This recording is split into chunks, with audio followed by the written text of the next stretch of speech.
Hello, Internet, and welcome once again to the always online multiplayer gaming podcast brought to you by MMOBomb.com, your home for all things multiplayer related. I'm Mike Byrne, aka magicman, your host as always, and this is episode 454. And we're going to be talking about Path of Exile. They got a whole lot going on, including a new Ruthless mode, which we'll kind of use to talk about whether it really pays to develop that type of content or not. We'll talk about some odd bits and bobs of news, including Blizzard facing another potential lawsuit, but not for what you think. And we'll take a look at Kakao Games maybe not having the best Q3 they've ever had. We'll take a look at it all. Joining me to go over all of it, Quinlan Bowers. What's up, Q? I'm here. It's Friday. You sound thrilled. I mean, I'm awake. I'm here. It's Friday. I woke up breathing. It's a good day. It's a good day. Also on the line, once again, Aspen Pash. What's up, Rose Hoppa? Hello. Yes, happy Friday to all of you East Coasters and I guess Americans in general. Yeah. I always forget that, it's 2 a.m. right now for you, isn't it? Soon to be 3 a.m. I think daylight savings for you guys is coming up. This weekend. Yeah, this weekend. You'll slide to a full 13 hours ahead of us, or 14 hours ahead of us 14, now. yeah. Oof. Oof. All right, so everybody is here. It's Friday. We've established that. That means, of course, we're doing the show live, twitch.tv/MMOBomb, 1 p.m. Eastern time. Daylight savings next week, of course. Yeah, so still be 1, but it'll feel a little later. We'll get a little extra sleep on Sunday night as we go through all of the news today. If you're watching on YouTube or MMOBomb.com, we love you. Thank you. We appreciate it. If you're listening on iTunes, Spotify, any of those things, give us a like, a subscribe, turn on those notifications. And most of all, make sure you pop over to the site. Check everything out. That's the one that pays the bills. Give us your weekly bombs and your question of the week answers. You came through last week. Love you for it. Do it again this week. It's awesome when we have tons of stuff to choose from there. On that note, let's get started with the news.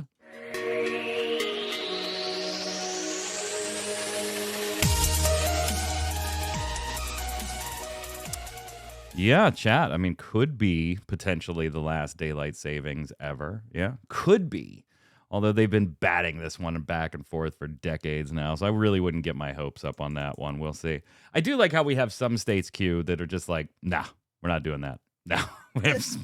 I grew up in Arizona. Yep, that's one of the primary ones. It's pretty much the one now, I think, because Indiana was another one. And when I lived in Indiana for a while, they weren't, but there was a section of them right around Chicago, right where Chicago and the burbs had just spread out into Indiana that did do daylight savings time. But I think a couple of years after I left, they decided to go with the rest of the country. Yeah, the other state that still doesn't observe it is Hawaii, which I mean kind of makes sense. You just do whatever you want. You're in the middle of the ocean. Exactly. It's Hawaii time. It's fine. Yeah. But yeah, it was weird because Arizona, right? We would switch back and forth between mountain and Pacific, I think. We would just swap back and forth between the two. And so when I moved, to other states like Mississippi, I've never gotten the hang of daylight savings time. Thankfully, I don't have to now because all my devices handle it for me, and it's not like I get up to go into work. I just need to wake up at some point and look at the clock and be like, oh yeah. So I don't think I could have survived if I actually really had to cope with daylight savings. Yeah, these types of jobs, it's generally easy. Timbo James in chat saying, yeah, it totally messed me up when I was driving trucks cross country. Yeah, oh man, that would be awful. In and out of each time zone, and then if you're driving through Arizona, I mean, I guess technically driving through Hawaii, although that really they have interstates. I don't know why, but they do. Yeah, that would suck. That would suck. What time is it here? Well, how far west did you go? Oh shit, I don't know. Okay, let's talk about some game stuff. Enough daylight savings time chit chat. Path of Exile is going to be introducing a Ruthless mode flag. So if you don't play a lot of Path of Exile, or Diablo, or those other ARPGs that are kind of, once you beat the story, the game becomes the gear acquisition, the looting, that type of stuff, of course, but then also the challenge, right, of increased difficulty, hell difficulty, this difficult. And Path of Exile has its fair share of those things already. And then they introduce their own little, things with different leagues, and a league might have a different mechanic, and sometimes that mechanic might become part of the main game. Sometimes it doesn't, like one of the recent ones. That's all well and good. But they already have hardcore and solo self-found. Now they're also adding a Ruthless mode. And they put out a whole FAQ. We covered it on MMOBomb yesterday. So if you have some additional questions about the particulars of this mode for you PoE fans, absolutely check out both of Anthony's posts on that. But they describe this as a challenging mode for a very specific type of player. It's not going to be monetized differently, so it will stay part of the free-to-play aspect of Path of Exile. And it does allow you to use existing microtransactions. Now, they say this reimagines traditional understanding of where Path of Exile's endgame is. So it's this is going to be the new endgame. Reaching higher campaign acts, let alone maps, in this mode is an achievement on its own. They say this absolutely is not for everyone. Extreme item scarcity, potions not refilling when you enter hubs. There is obviously a lot going into this as far as making this, well, I guess, ruthless, for lack of a better term. So, I gotta ask, Q, I know you and I are into ARPGs. Aspen, are you into ARPGs, Diablo, that type of stuff? No, not counting Diablo Immortal. We don't count that one here. Right. Yeah, I did like Diablo actually quite a bit. Does Ruthless mode delete your actual identity in real life if you die in game? It does not, but there is a difference with Ruthless versus some of the other difficulties that are permadeath, in where you can at least take the character back to normal.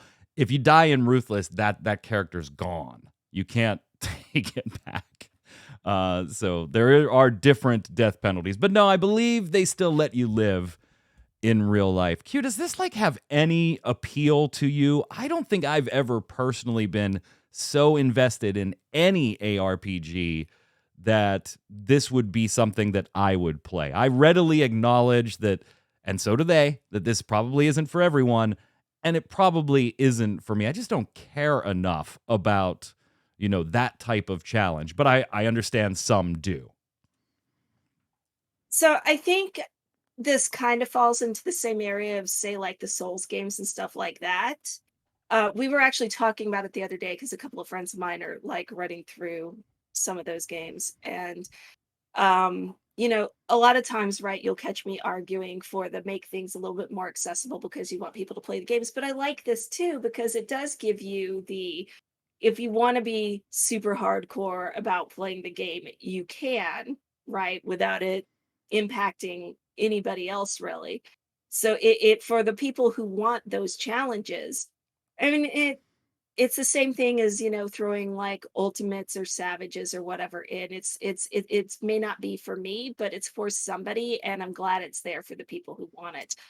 I don't know what the financial balance is on creating it versus putting it out there, but I think it's cool that they have it for the people who do want that kind of thing. Shirak saying, wasn't this a 1 or 2 dev off time project that kind of morphed into something? I don't know if that's true. If it wouldn't surprise me, the way Grinding Gear Games works and lets people kind of experiment within their teams to do things, but I don't know that for sure.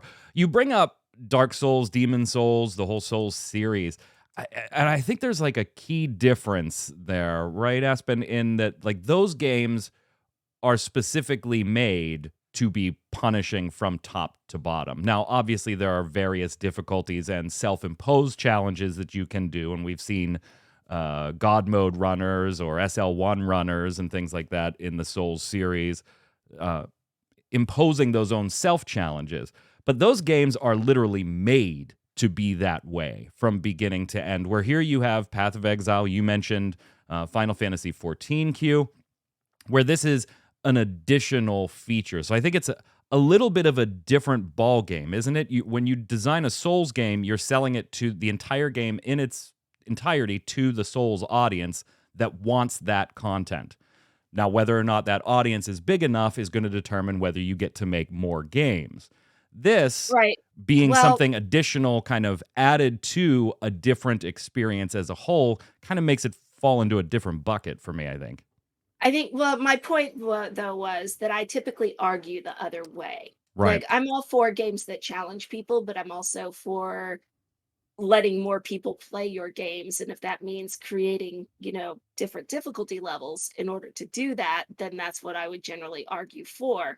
It's just to me that this is going in a slightly different direction. Not that Path of Exile is like cheese it easy in the first place. Like, if you really want to be good at everything in the game, there's a lot of stuff there, right? There's a lot of challenges and everything else, so it's not like it's not like Path of Exile is just going and face roll it on Right. stuff. So, but I mean, that was more my argument, not a direct comparison, just saying that normally I would argue the other direction. Where do you fall on this, Aspen? I personally like the idea of adding this difficulty mode. I can only compare it to, sadly, a Nintendo title of Breath of the Wild, like Master Mode, like something that's very difficult. It's adding a big challenge, and people don't have to do it. And I feel like PoE has enough people in it that are so dedicated to the game that this actually isn't necessarily a niche market. I know they say it's not for everybody, but I think it will actually hit more people in Path of Exile. So you think that the audience in Path of Exile is a little bigger for this type of content, maybe because of the type of game it is? Like, that is the idea of endgame ARPGs, is increased difficulty, increased punishment? And so you kind of know that getting into that type of game?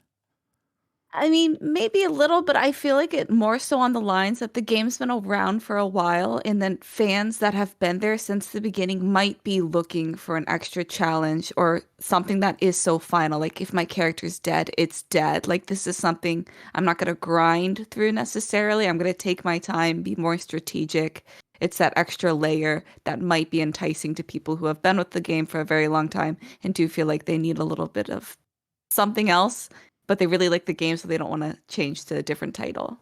So I want to look at this in a bigger context too. When Final Fantasy 14 put out Island Sanctuary, I think it was in fact the three of us that had a little discussion about, making this type of content that is for a fraction of your player base, and whether that's a good or a bad thing whether you could get away with it at creation of MMO or whether that's only something you can do later and things like that.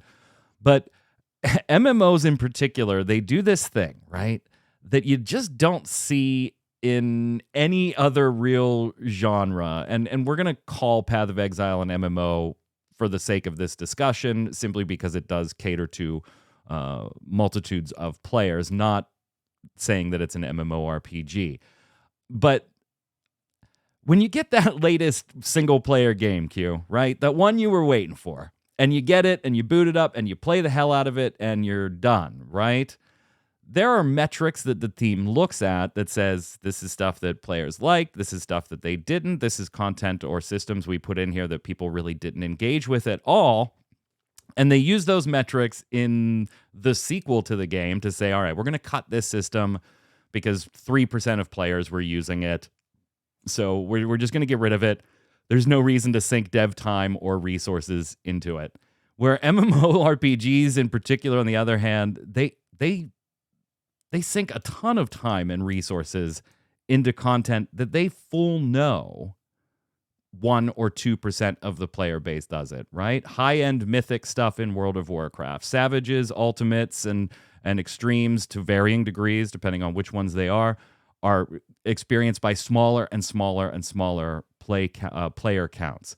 Is it actually worth it? Like, yeah, those 1%, 2%ers are probably also going to be the loudest on the internet if you didn't have this type of thing. but they're not your bread and butter. Like, what is this? What is the drive there for MMORPGs to sink that type of development time and resources into content a fraction of the player base is experiencing? For what? Fear that 1% might leave the game, might not like the game, might not come back to the game, might badmouth it on the internet at the expense of maybe doing additional things for the 99%? The logic sometimes escapes me, I think. I mean, I don't know that that is the logic. It could just literally be, and it seems like, at least in the case of XIV, that with a lot of that content, they're kind of making stuff that they're interested in. Um, they want those challenges to be there because they want the challenges to be there rather than necessarily worrying about how many people do it. And I think I don't like it as someone who is kind of like a little more relaxed, but I dabble in a lot of the different things. It doesn't bother me that they spend the time and resources on it. It's kind of like the island. I personally, like, I went in, I did the stuff on the island. I got the mounts that I wanted. I got the outfit stuff that I wanted, and I really don't touch it much anymore. Part of that's because I spend most of my time doing a lot of gardening at houses, so I, just don't feel like going and doing it on the island. But the other reason is obviously there's no rewards left that I want to get. But then I have other friends who literally spend all their time on the island. They queue into the stuff that they're doing from the island and everything else. They've got everything they need or want. And they've got so many of the blue cowries. It's not even funny because they've done the min maxing and all of that to figure out exactly how to get them. But it doesn't hurt me that it's there. It's not affecting anything else. I feel like anything else that I'm doing. Like there are other things that, I might be, annoyed with or something like that, but that's not affected by those things. It's like, oh, they like them shortening the range on the dancer in PvP. That annoys me. But this other stuff, not so much. If and there are, like, if you go and you look at the party finder, there's constantly people doing the ultimates. There's constantly people in there. And it might be 1 or 2%, but it's still a lot of people because there's just a lot of people playing the game. So I don't think it's a bad thing that they're investing time and money into that stuff because it's obviously something that quite a few people enjoy. Right, but then you see the counter argument, right, Aspen? And that is taking away from development time, resources, money that could be spent catering to the 97% of your audience and giving them more content. And you can't really overcome that argument as somebody like Square Enix or Blizzard or whatever without saying, look, these people would be fired if we didn't do this stuff. Because there's always this perception of, well, if they weren't working on Savage raids or Mythic high-end plus raids, that they would then be working on something else. And that may be true, but it also may not be true in that it is not a resource allocation issue. It's not taking away from anywhere else because we just wouldn't hire these people if we weren't developing that type of content. But that's a hard prove to a player base that says, every other patch, why are we getting stuff that 1 to 3% of the player base is going to do and we're getting 1 or 2 dungeons instead of 3 or 4, or a longer story in each patch, or insert more mass-consumed content here as the argument.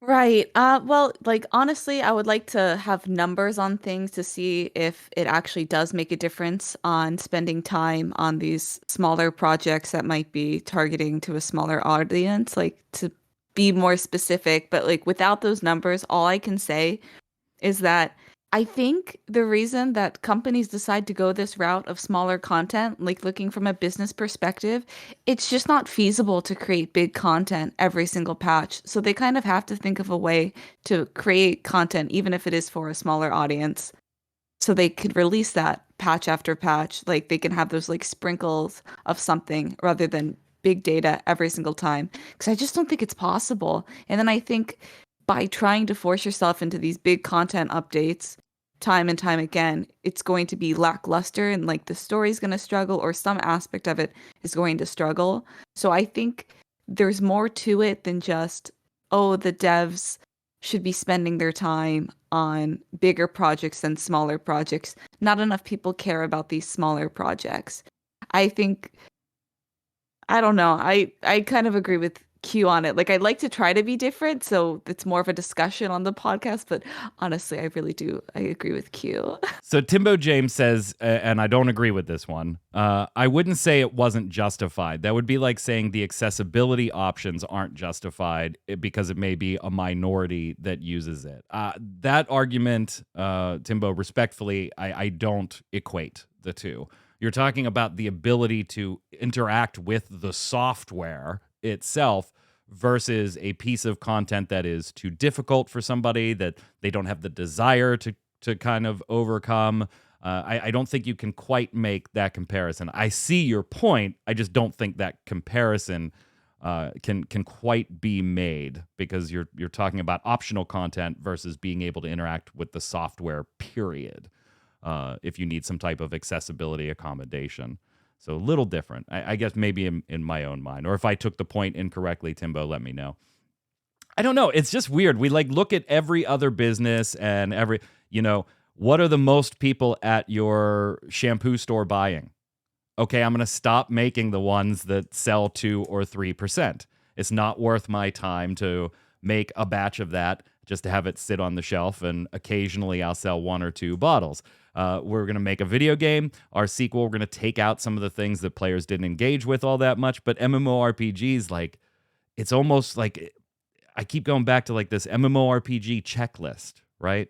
It's got to have PvP, got to have high-end raids, got to have high-end difficulty raids, got to have like all these things that fractions of the player base engage with at high expense and resource counts. And I'm not complaining, because I personally like that content. And even the stuff I don't engage with in most of the games, I'm totally fine with, yeah, fine. You know what? It draws in a different portion of the audience. But when you're talking about, hey, 40% of players won't play an MMO that doesn't have PvP, and I'm making that number up, I pulled it out of my butt, then, yeah, okay, I kind of see why you might want PvP in there. But when you start like talking about single-digit percentages, I don't know, it just gets a little weird for me. I'm not bitching. I just think it's bizarre. It's like a really bizarre business model inside of things here. I think part of it too comes in, at least in the case of like XIV, right, where for the money's coming from different places, right? It's coming from a subscription, or in the case of Path of Exile, it's coming from the shop stuff or whatever. So, I mean, obviously, like Path of Exile, if you only concentrated on what was making them the money, you would just do nothing but sit there and make, basically, fancy wings and shit to put to the game. And that's all you would spend your resources on. But I think for me, as a perspective of a player, it just doesn't bother me, because I like seeing other people do stuff that they enjoy. And I have friends, like I have one friend, all he does is ultimates. That is it. If he goes in and tries to do dungeons, he will literally fall asleep. Like, you will just hear him snoring over the mic. Like, right? He can't do any because he got into ultimates, and that's where he's at. The other content is just too boring for him now. And I have friends that they go in and they try to do savages and stuff together. But I think the other benefit of it is too, right? Like you were talking about games where you go in, there's the content made. But at the end of the day, with single player games, unless you're the kind of person who wants to play the same single player game over and over, you've completed the game, you put it away, you pick up something else, and you start playing it, right? With games, with MMOs, the idea is to keep you in. And yeah, they could release like additional dungeons or something, but after a while, the dungeons just kind of get Yeah, and Final Fantasy in particular, though. Back. Yeah, go ahead. We're not really necessarily going back unless it's like doing dailies or something to complete our Wondrous Tales. It's like, I go back and do the dungeons quite often to get my tomes because I can do them on duty support now. So I go in and I do them to get my tomes and to apply to getting my gear for doing other things because it's just easy. But then I avoid things like alliance raids like the freaking plague. I go in and I do them once for the story, and then if I never have to go back to them again, I'm just fine. But the savages and the ultimates for the people who work their way up into getting into those, it's something that keeps them in the game continuously because it's a goal for them to work at. Like I don't really have to work at a dungeon. I just go in and run a dungeon. Right. Excepting criterions. Criterions are a different beast.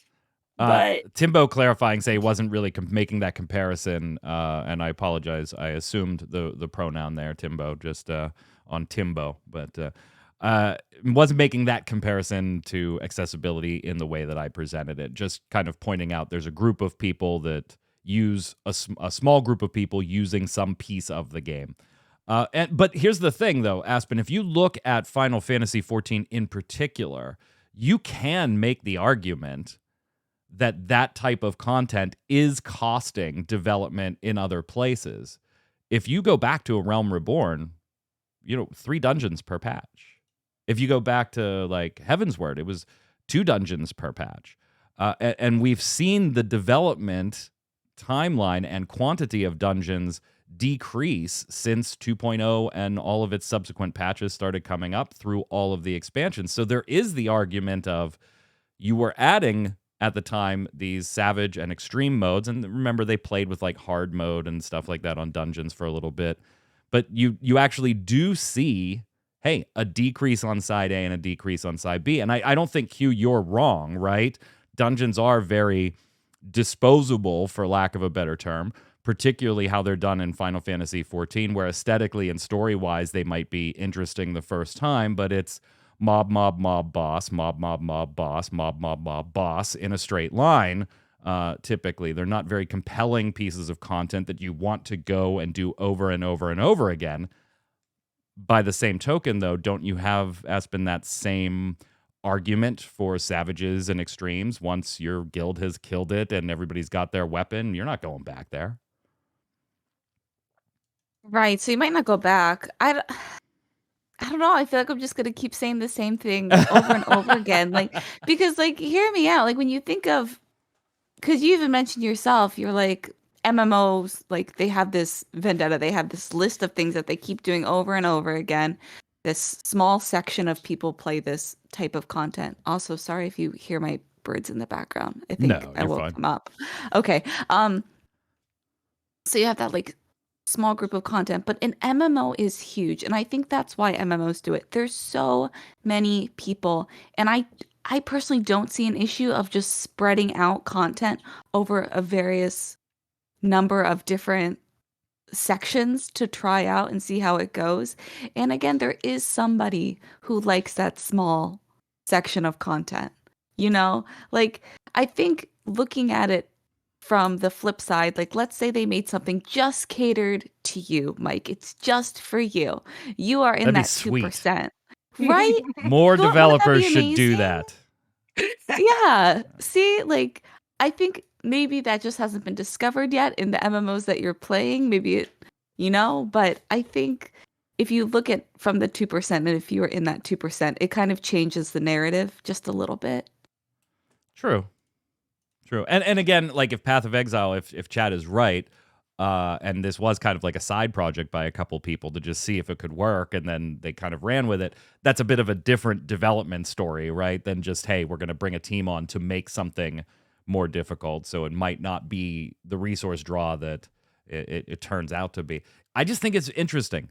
Again, I'm kind of with both of you. I don't see a problem with it, but that's because I enjoy that wide spectrum, and I do engage in that more difficult content. Whether I clear all of it or not really doesn't matter. I engage with all of it. So personally, cool, thumbs up for me. But when you think about it, it's just like, what a weird business model sometimes. And maybe there's a valid reason for somebody that's not engaging with that to look at it questioningly. We're going to ask you what you think on the topic in this week's question of the week. Before we leave Path of Exile, though, not only are they doing Ruthless mode, but holy hell, November is busy for Path of Exile. They've got the Mayhem stuff kicking off on November 4th and running for 10 days. The Endless Delve goes live on the 14th for a week. The Delirium Everywhere goes on November 21st with another more challenging experience. And let's not forget, gang, that the Grinding Gear Games is going to go ahead and put out a Path of Exile 2 next year. So there's a lot. There is a lot going on at Triple G. Plenty of stuff to make Path of Exile fans happy. Let's head over and do a little bit of some weird oddball news. First up, Blizzard getting, well, maybe. This one isn't official yet. But Blizzard could be facing legal actions. I'm sure you're stunned by this news. I'm sure you're just absolutely flabbergasted. What, they're getting sued? What have they done now? But Aspen, it's not for the reasons that people probably by default think. Yeah, no sexual harassment claims this week. Who knows about next week? This week. Yeah, Next this week. week. Next week, who knows? I'm sorry, the way you worded that, I just saw like a huge office whiteboard in the background that it's like, it's been 2 weeks since we, with zero sexual harassment claims, like those safety claim boards, the way you delivered Everybody's that. clapping. Right. Like, all right, 3 weeks. Way to go. Way to go. No, they plagiarized a hotel, and I actually looked it up. I was like, how bad is the plagiarize? Is it, is it the hotel? And it is. It's the hotel. The hotel's like a 5-star hotel. It's called the Controversium Hotel, and it is used exactly in Call of Duty, but they changed the name to Greenberg because obviously when you plagiarize, you just gotta change the name and then it's okay. Everybody knows that. Then it's yours. Yeah, the fun part of this, and today I learned, architecture is copyrightable. I didn't know that. It makes sense to me why it would be, but I just never stopped to think about it. And turns out, yeah, changing the name of a hotel in your game, but basically lifting their lobby and their geographic location and everything, yeah, that's copyrightable. It makes sense. It makes sense, Q. I would have been like, oh yeah, falling water, of course, is copyrightable, but maybe that's under historic landmark or tourist attraction terms. No, just architecture, copyrightable. It's not just the architecture either. Literally the carpet in hotels. Really? Yeah. So there is a hotel in Atlanta, the Hyatt, where DragonCon, there's 5 hotels where DragonCon takes place, but this is the main one. And there was carpeting in there that is so identifiable that people started making costumes so they could go in and lay on the floor and blend into the carpet. And be invisible. Right? And blend into the carpet and stuff. They did eventually end up ripping it out at some point, I think, but there was a lot of legal stuff going on around the use of that carpet pattern. Are you kidding me? I am not. Oh my at all. God. It was crazy. It's such an identifiable pattern that it was just it's a thing. But was it like a carpet that was a carpet piece of art and they were copywriting it that way? I mean, that would seem to make more sense. I'm not sure exactly. I think it does kind of follow it's the pattern, right? It's not that a piece of carpet. It was this very distinct, we associate this with the Hyatt Regency in Atlanta and with nothing else. Carpet, Aspen, great cosplay costume. Here, you've been served. So it was just kind of this funny thing, yeah. You couldn't sell stuff related to it or whatever. But yeah, so it's not just that.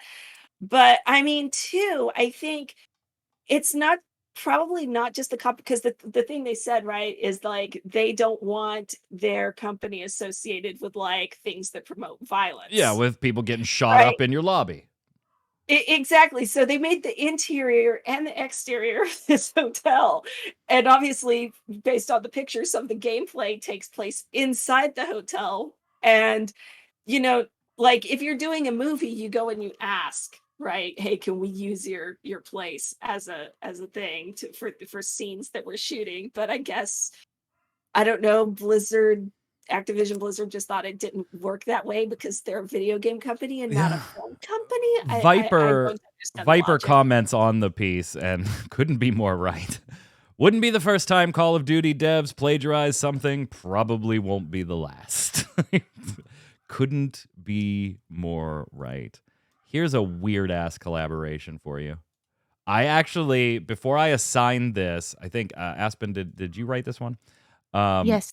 Before I assigned this, I had to make sure for about 15 minutes I wasn't getting trolled into covering something, because you're looking at the image now. When I saw it, I was like, that's just ridiculous. There's no way. So nope, totally legit. Fortnite collaborating with Ralph Lauren, popular brand, and yeah, Polo Horse replaced by Polo Llama. Polo Llama, which is just a phrase I'd never thought I'd ever say in my life. Not only is there going to be stuff in the Fortnite item shop starting tomorrow with this collaboration, but outside of the game, you're going to be able to get hats, hoodies, and even polo shirts with the Polo Llama. Now, they're also in the process of creating a physical version of the boots that in-game characters will be able to purchase in the game during this as well. So I thought I had seen it all as far as weird collabs, but this one's just bizarro world to me. Like, that is an iconic logo that you're now putting the Fortnite fucking llama in. I'm not a fan. I'm not a fan. Same. You're not a fan, Aspen? Oh, I'm like very, very against this. Like, I hate it so much. I think it's so tacky.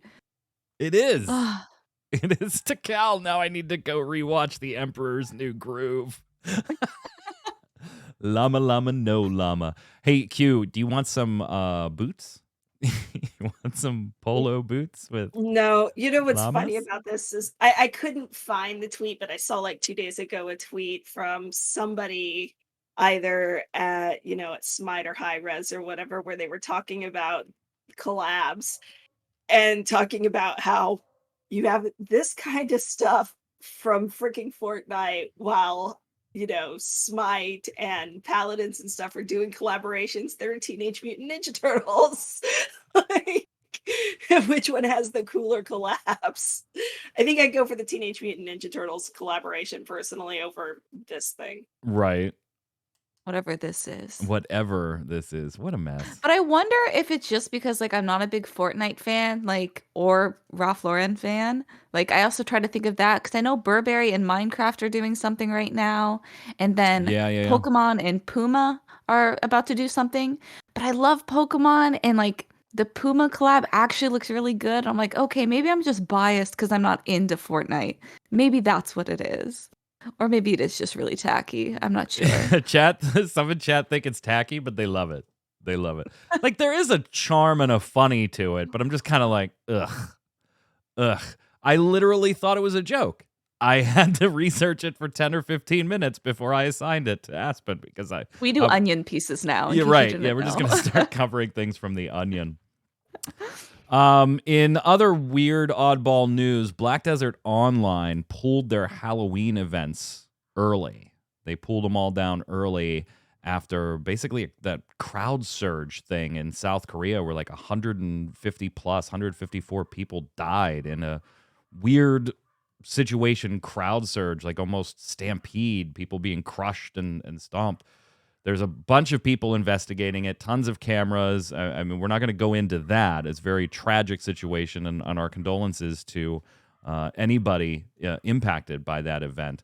But it was really weird to see all of a sudden Black Desert pulled its Halloween events. Like, I don't get the correlation.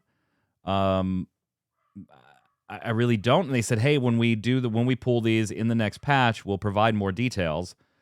And really, the only details that they provided was that, hey, we're pulling all of the events the second, and here's some more information on what's being removed, and the dates you have to use your event currency to go and exchange items. It wasn't like they weren't like more detailed about like, hey, this is a sign of respect. I don't know. The official announcement reads, as you may have already seen on the news, a catastrophic incident occurred in South Korea during the Halloween festivities on Saturday, resulting in the tragic loss of many lives.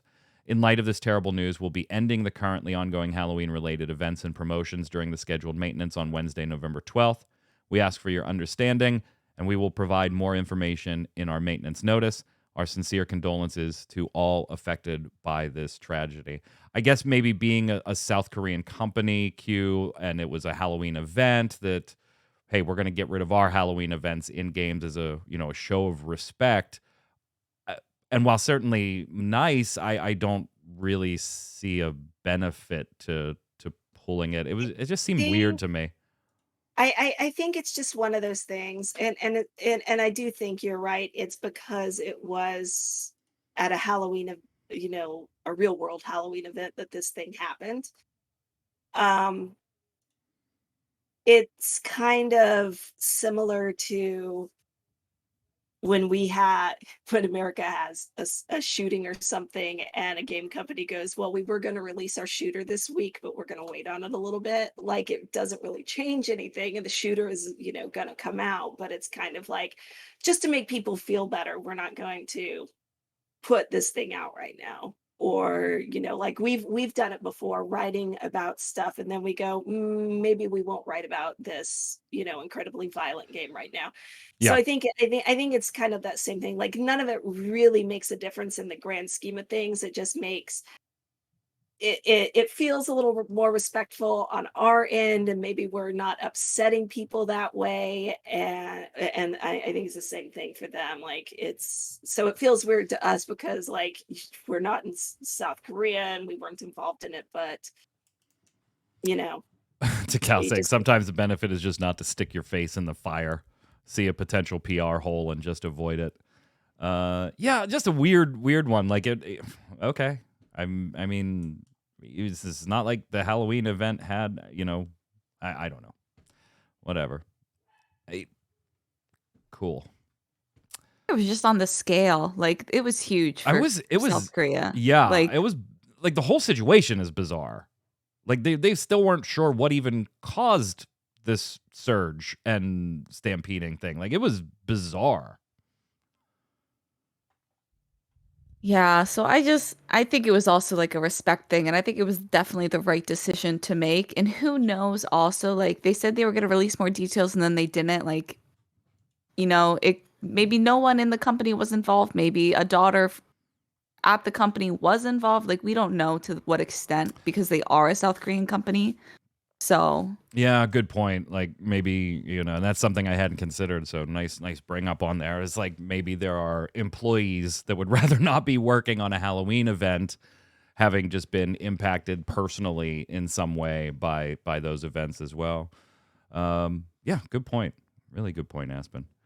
Last thing here before we head on over and do our weekly bombs. Not a great quarter for Kakao Games. Speaking of Black Desert, Q3 2022 earnings report shows a 34% overall revenue drop. A third. That's year over year. So Q3 this year compared to Q3 last year. A 9% decline quarter over quarter, looking at the current Q3 at the previous Q2. They've attributed to stabilization of mobile game service and elimination of seasonal effects from its sports branch.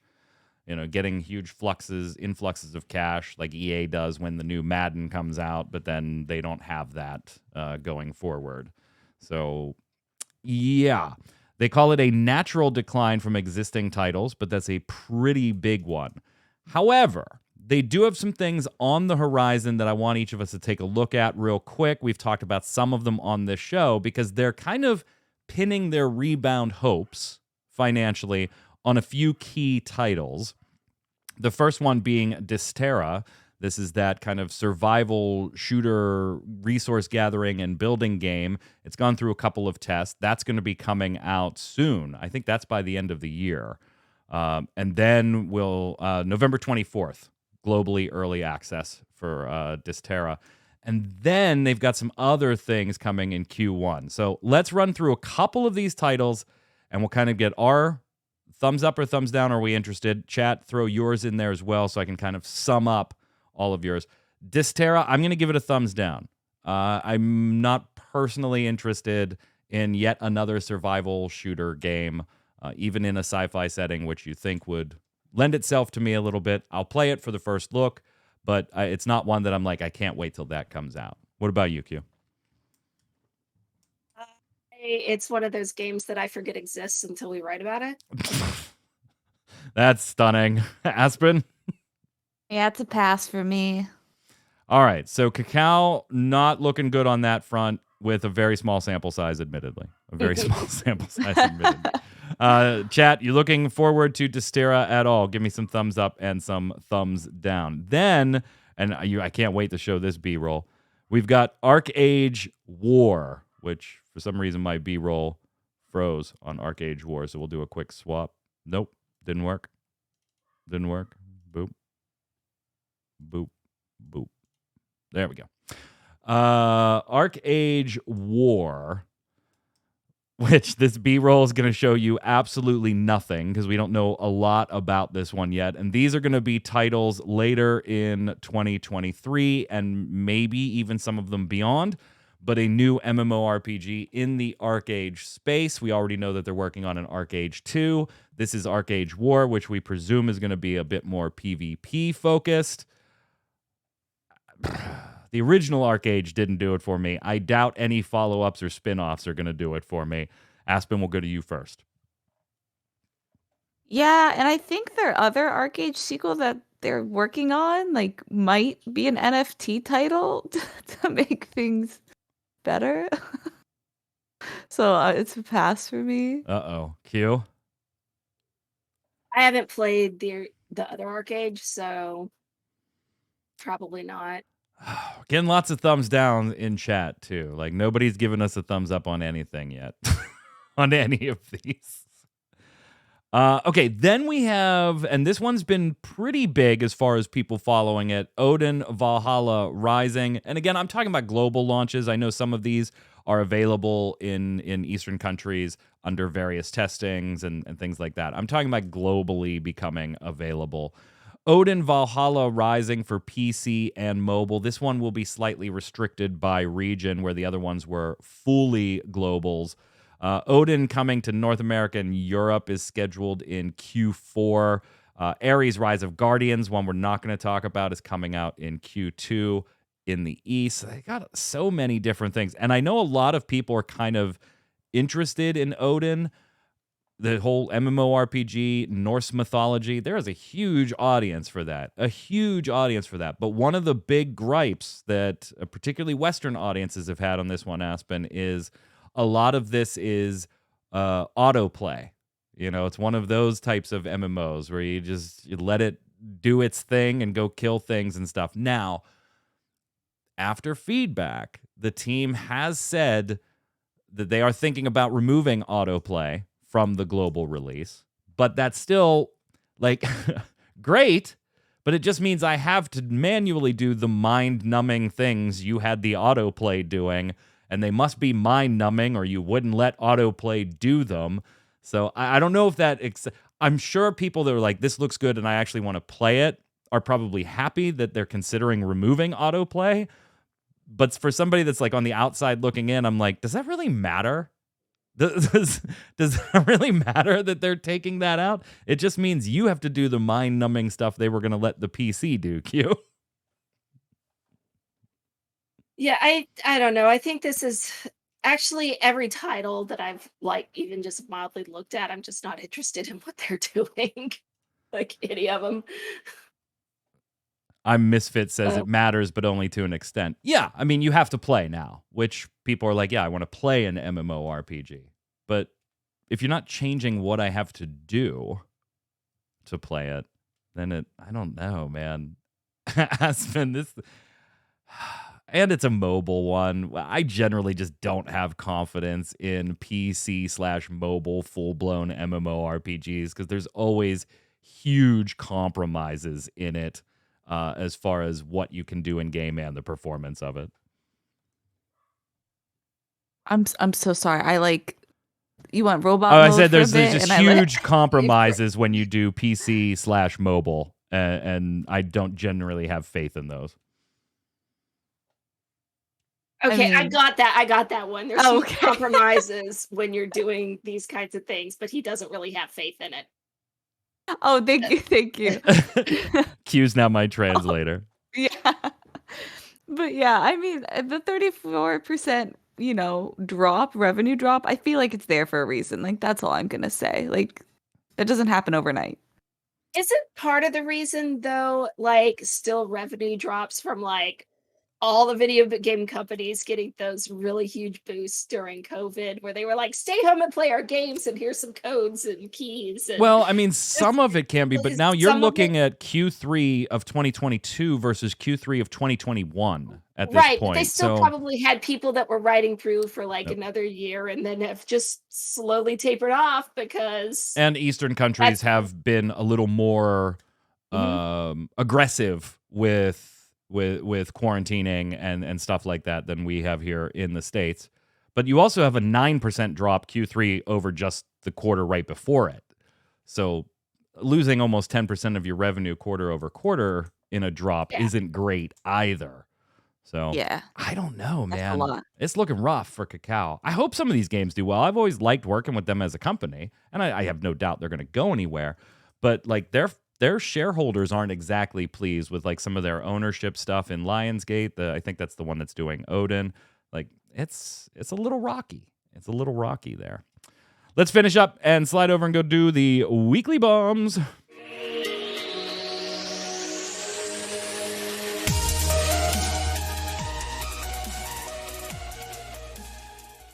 Chat telling me to speak Japanese, then Rose will be able to understand me. No, Aspen doesn't actually speak Japanese. I think we discussed that before. Like you know enough to order a beer. Yeah, I know survival Japanese. Survival Japanese. Go ahead, Aspen. You're up. Your weekly bomb. Okay. So yeah, my weekly bomb, I'm so sorry. It's not for an MMO, but it's actually Harvestella that just came out today by Square Enix. It's amazing. It's so good. So that's a da bomb. You are all over the farming games. Your article this week was your cozy, comfy multiplayer recommendations for some fall farming fun with multiplayer and your friends, and it was like Stardew Valley and stuff like that. Now you're adding Harvestella to the mix. Okay, but this is more Final Fantasy-esque, and like the fighting system is really good and the story's really good. So it's not just farming. It's not In my just defense. it's not just there's more than It's only just called farming. Harvestella. One da bomb. Q, what do you got? The funny thing is mine was going to be related to that. I was gonna give a bomb to a friend of mine for reminding me that Harvestella was coming out by sending me a message going, "This seems like you," and me going, "Oh right." I got the press release today for it, immediately deleted it. Like I just say, okay, whatever. Yeah, it doesn't have enough Final Fantasy in there for me, Aspen. This is too much farming. Too much farming. That's fair. I like But it. you telling me that there's a good story, man, damn it. That might make me play it at some And the point. wife is, I mean. I'm going to give an A-bomb to having to do the damn stable upgrades in Elder Scrolls Online on every single character.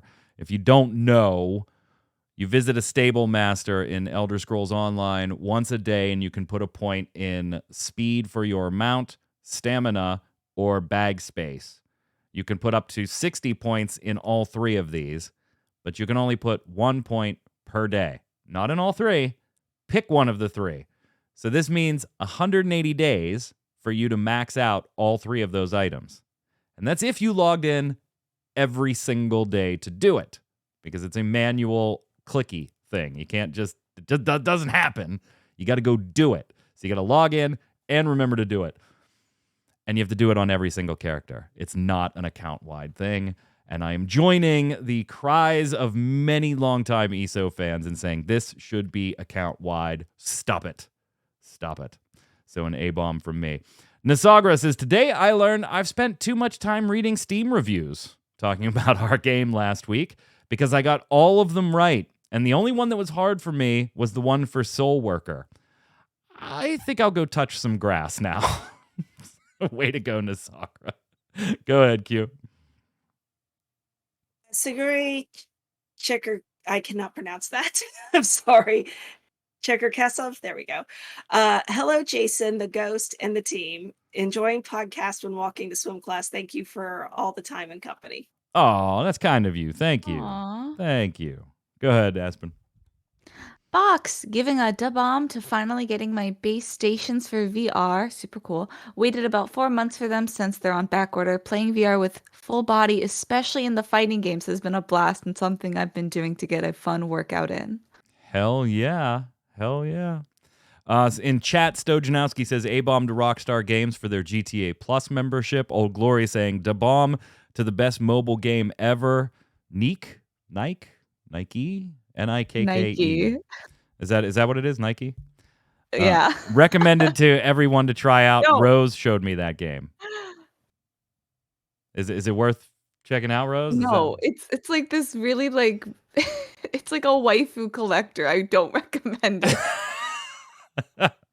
Timbo saying to bomb to next week between Boy of War and Wakanda. I don't know what I'm looking forward to more. Yeah, we'll be talking about some of the trailers and early receptions for God of War on tomorrow's Gaming Gumbo, so make sure to check that out. Takao giving a dub bomb to Ginger Prime for quitting Final Fantasy XIV. Dude obviously no longer likes 14 and is getting out. Just wish he would have done it last year instead of subjecting us all to that pessimistic-ass content he put out. Don't let the door hit you on the way out, chump. On a related note, da bomb to the channel block Chrome plugin I just found out about. Now I don't have to worry about Asmongold, Ginger Prime, or the Xeno guy even showing up in my feed to start with. Yeah, Ginger Prime leaving Final Fantasy 14, bunch of different reasons. Mainly the dude's got 5 kids. So time, a little bit of the essence for spending it with the family. I don't know if I really cheer anybody leaving a game. I'm sure he'll be back. Like, he'll probably come back. And he's a friend of mine, so I'm sure he'll be back checking out the expansions and stuff here or there. He just might not play it as much as he does. It was really weird to do a whole video about it, though. I was like, why? Like, just don't cover it. And that's the way that kind of stuff works, though. People expect it. Yeah, I guess. Takal he saying didn't do it, A-bomb to people would be like- Kyrie Irving, shutting up is free. Jeez. But Go if he ahead. didn't do it, people would be like, why didn't you do a video explaining why Well, you do it? he also has like his channels broken up too, I guess, right? One of them I Yeah. think is Final Fantasy specific. Like he's enjoying the hell out of New World right now, so a lot of the content shifted over to that. But I guess it's probably a little different if you have a channel dedicated to a specific game and you're not going to do that game anymore. Go ahead, Q. Okay, just so you know, you skipped the one above that, so that's the one I'm going to do. Yeah, that's fine. Sorry. Non-735, A-bomb to Multiversus. The advertised Scootober event turned out to be a North America only. Oops, sorry, the latter corrected it to US only. I know it's probably licensing issues, but I can't see why they thought making an event for only part of the community was a good idea. Yeah, that's a little weird. Go ahead, Aspen. RS Jabber, the bomb to Halloween events and MMOs. Yeah, it may be the same thing every year, but the Mad King's Labyrinth and Guild Wars 2 never gets old. I will also say this too about Guild Wars 2. Obviously, I love Mad King's Labyrinth and the towers and all that stuff. But Guild Wars 2, they change theirs every year. There's like side story content that changes every year too. And 14 does it a little bit, but not nearly to the extent that Guild Wars 2 does. Corey V says Overwatch 2 is just Overwatch with some added graphics settings. It's just an expansion to Overwatch. What I hate about so many games these days is they forget it's a video game they're playing and just care too much about skins. While $20 for skins is stupidly overpriced, you don't need them at all. Skins don't change how you play. You never need skins. People treat games these days like they're a skin sim or a waifu collection tool. I don't know. And not what the actual game is. People legit quit because skins are too pricey. Like, WTF. It's an arena shooter, not a skin sim, which is actually surprisingly difficult to say in a sentence for me. Skin sim. I always love seeing one of the richest companies in the world complain about money they're getting from subs. They could make that stuff free, and they would still make money due to everything else they make money off of. See, I get the point. Like, particularly in Overwatch, right? You can't see your character at all. So, like, what is the point of a skin for you besides like a showing off? That's why, like, I think it's got to be game specific. Like in Overwatch 2, Aspen, would you be happier if skins were in the rewards so that since you can't see them, if I saw you running around with a skin that had a recognizable achievement attached to it, I can go, oh, dude, she did that. Oh, my God, that's so cool. I can't wait to do that and get that skin too. You don't have that real feeling of fun in Overwatch 2 right now. Yeah, I mean, I guess if you get play of the game, like your character's front and center, and it looks really pretty. Oh, yeah. But yeah, everything else is what? First person, right? Oh, yeah, everything. Yeah. I mean, I guess the weapon charm is the only thing that you would see. That's another thing. Why are there weapon charms in a game that not every character uses a weapon? But they work for all of it. Do they? I don't know. I'm asking. Like, not every character uses a gun. So what do they do with the gun charms on a character that doesn't use a gun? Actually, there is a character that uses their hands. So actually, I'm not sure what they do for that character. That's a good point. You got to find out for me. Okay. Like it tangles off the wrist or something. They wear it as like one of those little Pandora charm bracelets. yeah. There's like gloves with an attachment or something like that. Like last week's question of the week: what's the best class you've ever played in an MMORPG? What game was it and why? Do you have one, Aspen? Best class you've ever played? Oh, I liked Rogue and WoW. You like the stabby stab and the invisors? Yeah, assassin. Oh, yeah. Q, you got one? I don't know if it counts because Secret World didn't really do classes. We just kind of built our own things. So... Yeah, so I guess you're like, well, I really liked Shotgun Crowbar. I like this thing that I built that was kind of tanky. Yeah, it's got to be Red Mage in 14 for me. I like in 11 for me because I like the whole mixed skill set supporting a party. Like I really like support classes. Like bards have been good in some of like the EverQuest content, but I wish more games like did support classes better. From YouTube or the site, RS Jabber says, question of the week for me, it was Lancer in Terra. My very first class after the game came out. Slow and heavy movement made you feel like a walking fortress. Also, the lance weapon itself wasn't that common for tank classes back then. But the best part was soloing huge monsters in the open world, blocking and looking for an opportunity to strike back. Yeah, and alas, the game no longer exists on PC, but you can still play it on consoles, weirdly. Go ahead, Q. Grabbin, WoW Enhancement Shaman. I was told it wasn't good. I tried it, liked it, and learned it fully. I ended up completely knowing the numbers. I was even known for it in my server back then. A guy that openly didn't like me talked to me over it and asked me to teach him. Fun times. I don't like you, but I would like to learn from you.